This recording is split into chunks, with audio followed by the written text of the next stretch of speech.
All right, kayak's loaded on the trailer, trailer's loaded onto the car, so all ready to go. We're gonna test out another boat ramp. I think the mile marker 53 boat ramp. So let's go check it out. So this boat ramp is a bit different. It's got plenty of parking here.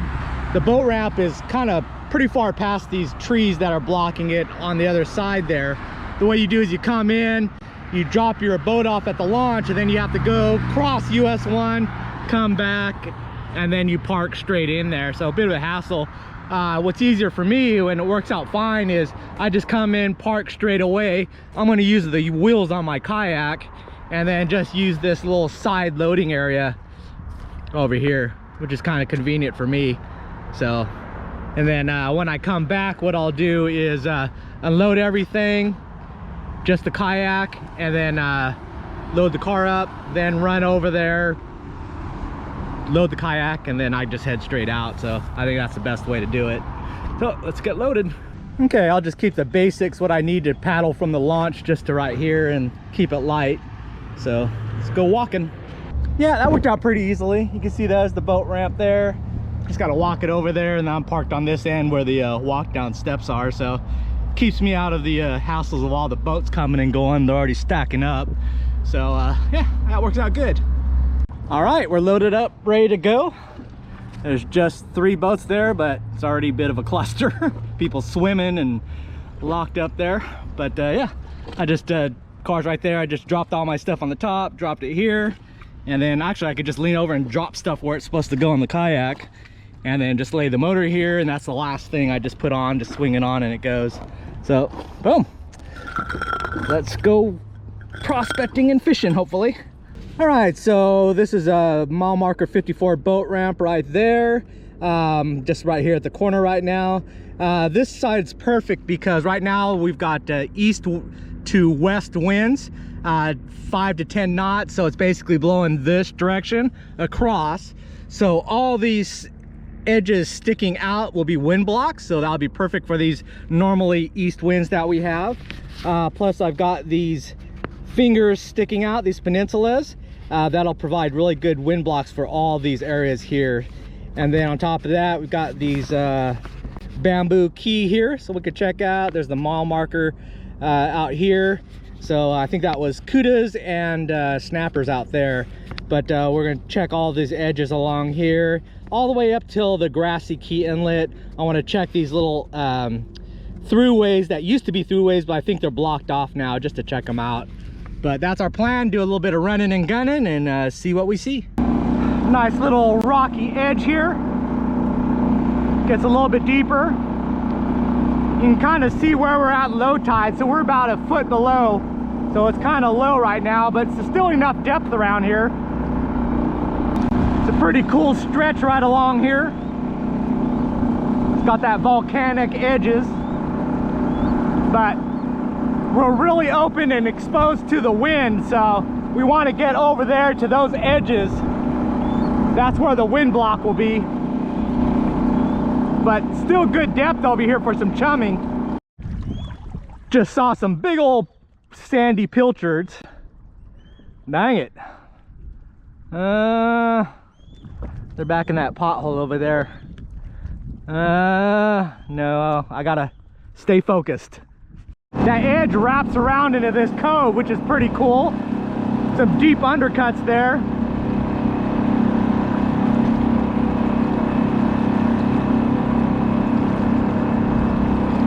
All undercuts. Oh, a big old school of tarpon. Back around there. So there's a whole bunch of about 10 of them. Let me see if the wind will blow us back. See if they'll just circle around there. Tarpon already. All right, we're gonna come back, just take a quick look, but that's kind of what I want to do today, is run over as many fish pockets as I can. Once I identify the spots that they were holding before I ran through, then the next trips that I come, I could hit those spots and just be real stealthy about it. I don't know for sure that's an everyday spot for them, but for the amount of them that were here, there's got to be a reason why they were hanging, or they might have been just cruising the edge shore edge, but it's a spot I'll keep in mind. All right, I just spooked up a couple of them that just kick back that way. So they hang out here, and that's kind of what I was wanting to do, to see which way they run when I chase them. So as I came back this way, they darted back over here. So they are hanging around here. I think a lot of it has to do with that edge right over there where it wraps around. And then they're just kind of using this edge to cruise along while they're just waiting for the bait to show up. But yep, it's a good spot. And you can kind of see the buoys are out. So that means there's some deeper water in this cove. So they have a quick escape route, even at this low tide. There they are. There's about 4 or 5 of them. Just hanging out there.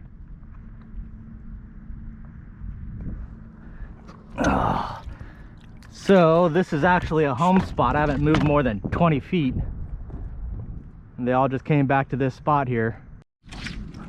They're just sitting right over there. Oh, come on. No! God dang it.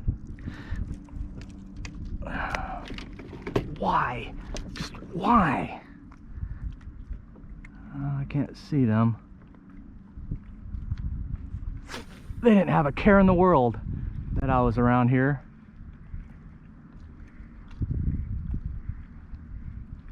I lost them.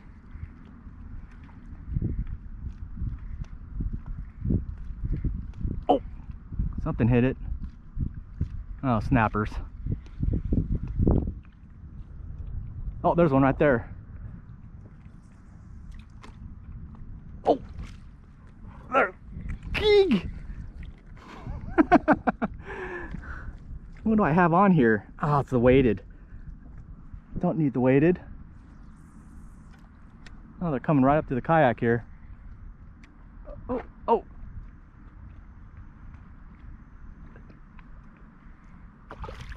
Golly.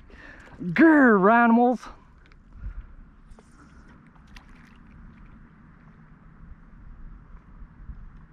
He keeps eating it and he's like, it's so small. I gotta get this fly fixed. Man, look at this. What is this?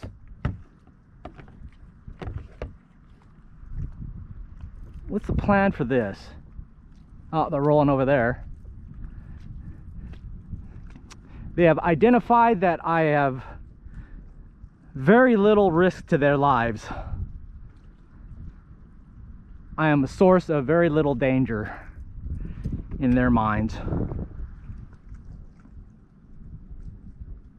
And I can't blame them. Oh God. What? Oh God. Oh God, don't bite. What? You go in one side. How hard can this be? Oh, jeez. This has got to come through here. Oh. That goes there. All right. All right. Oh, it's wrapped. God. I didn't need to do that. Oh, I'm horrible. This is embarrassing. Oh. Oh. Lord. All right. Okay, I'm ready now. Hello? Anybody?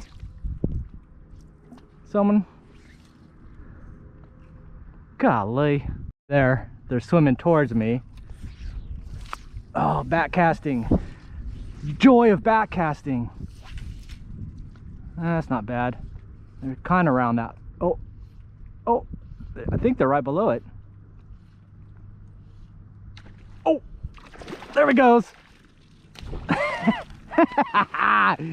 Whoop. Set that hook. There we go. All right, there she blows. Yeah.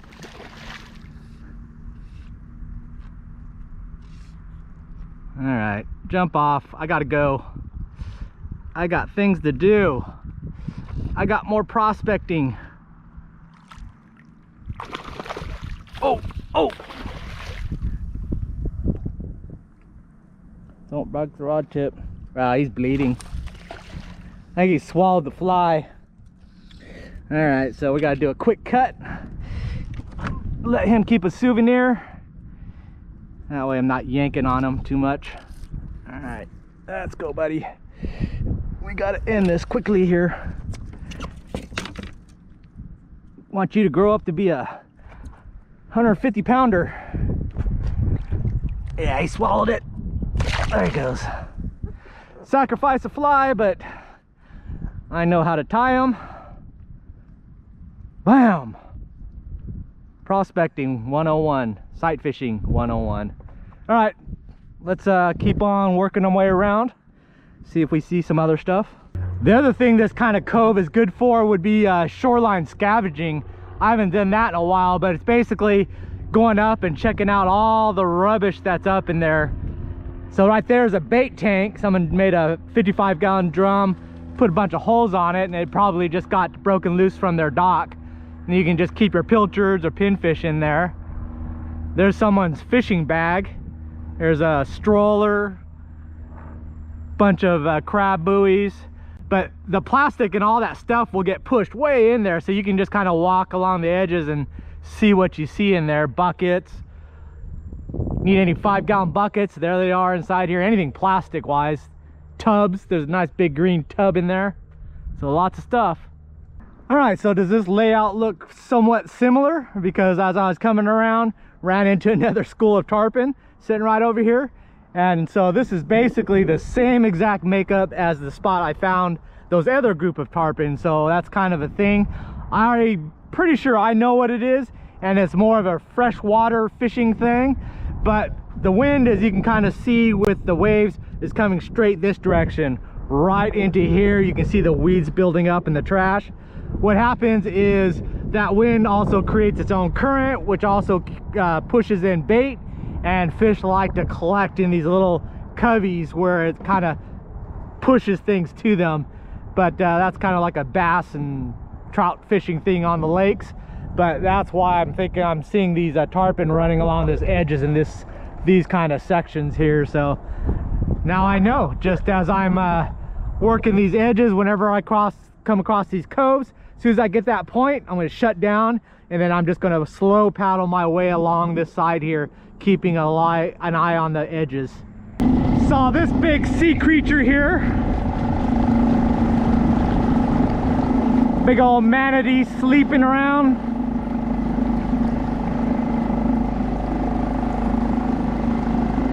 Grazing on all the grass. I saw this big old sploosh, this big mud pile. I thought it was a shark attacking something, but it was just that guy. I saw a big cuda as I was coming through here, so we might be throwing some tubes soon. That's all his kick-out marks. A school of small pilchies, baby pilchards, getting attacked on.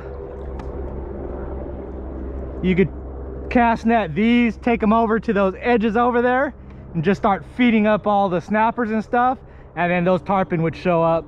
Snook, redfish. If you chum, they will come. All right, we're coming up to that deep water cut where it used to go through US 1. Oh, it's all these fish. I don't know what those were. Oh, look at those drop-offs. Holy moly. Wow, this is a deep basin. Wow. Holy moly. Just cut out right through there. Just check it out. I don't think there's any tubes that go through underneath US 1, but take a look. Wow, look how deep this is. I think I know what this is. This is the swimming hole. There's a park bench there, but US 1 is right along the power lines there. There's a turnoff where you can park, and then you could ride your bike or walk along the US 1 bike trail. But there's also a trail that walks you right through here, and I think it comes out here to this swimming hole. So that's what this is. But it looks like it's an old man-made cut. But I have to imagine it used to go through, but I don't know. Maybe it was just an old dig out, so they're getting construction materials. Look at all those things. Oh, those are baby snappers. Jeez.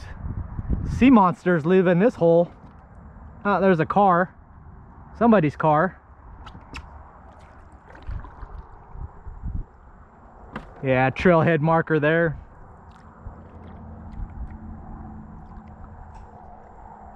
All the baby kudas. Bet you there's some pretty big snappers and groupers hanging out inside here. I don't see a lot of fishing trash. Looks like it gets pretty muddy. I see the footprints where people have been walking. I bet you it gets pretty nasty muddy. It's what keeps people out. Ooh, big cuda. Those guys. Swim a big old live mullet inside here, get a lot of kudas. Those aren't pilchards, those are all baby mangrove snappers. Huh, that's pretty awesome. Man, bunch of them. Here's the last deep cove that cuts through there all the way back to US 1 before we get to that big peninsula with the big house on it. So we're just gonna work this edge, work it back around, and then probably call it. That'll be about the end of the sunlight. Then I'll save the other side for another day. Right now the winds are coming over that side, so that side's going to be rough to prospect anyway, so we'll pick another sunny day for that. Let's see what's at the end here. Coming to the end of the basin, got all these pilchards. I know this thing has got a lot of bait in it because that little fish hawk there has been diving down in here. I know there's tarpon in here, I just can't see them, but it's pretty deep. So it's about 4 feet right now, 5 feet at high tide. What I would have done is got some of those pilchards back there, came over here, cut up some for scent, and just started trickling them out there, and then start throwing a few live ones out. And that'll suck everything around right here. Even though I can't see him, I could tell this is a tarpon, redfish, snook hiding all inside here. Check this score out. If it is what I think it is, it just might be a good old bait tray. It's all about the bait. And it's always all about something to cut it on. Wow, this is actually like a fillet table. Huh.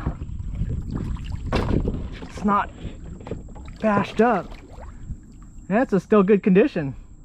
I was thinking, well, it could be for a big boat, but I was thinking it was for the bait trays for the back of the boat, but I think it's more of a cleaning station. Huh. That's pretty cool. I think it'll go back with us.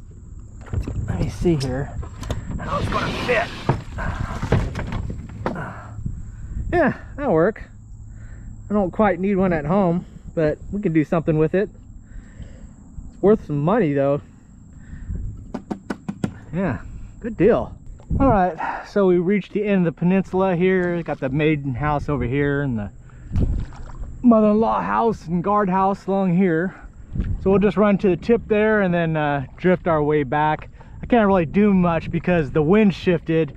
It's starting to come out of the northish, so it's kind of just blowing into all these pockets.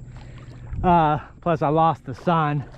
One thing I noticed over here, this whole basin over here has a lot cleaner water than those other sections, primarily because that turtle grass fills up those bays there, and it dies and it just kind of blankets the bottom, where you can kind of see here, this is that good bottom that I like. It's got the sandy patches, but it's got the healthy turtle grass, plus it's got a rocky bottom part, so a lot of hiding spots for the crustaceans. But this last basin all the way through here is really clean, very good clean water, so it's got to have good push through with the water current. So definitely would work on this side over here. the right time. Look for bonefish permit. Well, I made a run out to the island here since I was kind of right here. Plus, when I drift back, I'm going right directly with the wind behind me, so I could take a nap if I wanted to and get back to the launch. But I saw these guys diving, and this island looks very fishy for bait. See, look at him. He's head straight out. Bam! So there's probably pilchards and stuff around here. Looks good. So this will be worthwhile to spend a day circling here. I was kind of wondering if there might be a house, or used to be a house here, because I see palm trees. That's a little different. And you can't see it, but right there, there's a canopy tree. It's not mangroves, it's actually tall canopy tree. So I think someone planted that stuff there. So it might be just someone's island. But it's got pilchards on it. So all I'm doing is just, since it's weighted and it's weedless, I could just drag it behind me and just bounce it along the bottom.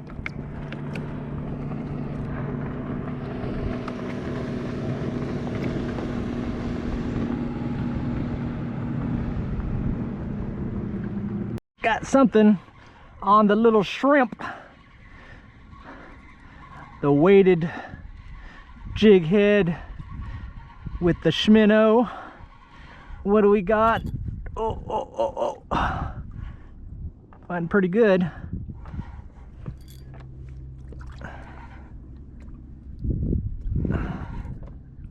What do we got? What do we got? Come on up. Come on up. I'll see ya. Ah. You ate my Shimano. Little brew runner. Good bait, kingfish bait, cut bait. Here, get you on my bait station. Yeah, perfect. I'll flay you up. There goes. My fillet station fish. Shimano. And another something. Hard pulling. These are all just blue runners. Man, these jack guys, they all fight hard. Yeah, it's feeling like the same thing.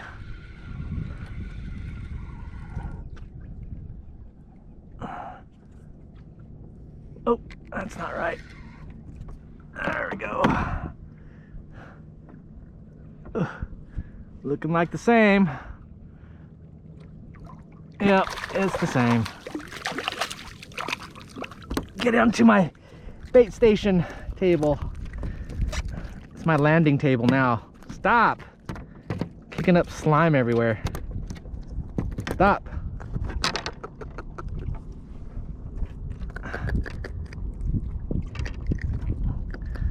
Yeah, how many kayaks have a landing station? I spy a raccoon. I see you. Run! What? Little guy. Here's a shrimp. Not amused. Alrighty, I think I'm gonna call it. The sun has set. We're right on the other side here is the boat ramp. So we're good to go. Just need to load up all this stuff. Take home my new fillet tabletop. I think that'll be an upcoming project. Make a little fillet station at home. But otherwise, it's a great day on the water. Beautiful day here for a December, middle of December. Found my tarpon. Can't beat that. Found pilchards. Can't beat that. That'll help out a lot. Found those big, deep cutout holes over there. Those will be an interesting day if I just want to go and hide out somewhere. Maybe bring some chum. Catch those pilchards as well. I think that island will be very interesting with all those birds and all those bait diving there. So a lot of little pocket areas just in this first mile or two here. So very happy with it. I think the boat launch will work out. I just use my wheels to get to the ramp and I avoid all the hassles at the actual launch. But yeah, so we're good. East wind days, a lot of protection. So yeah, I think we're all set. So anyways, thanks for watching, and I will see you next video. Bye.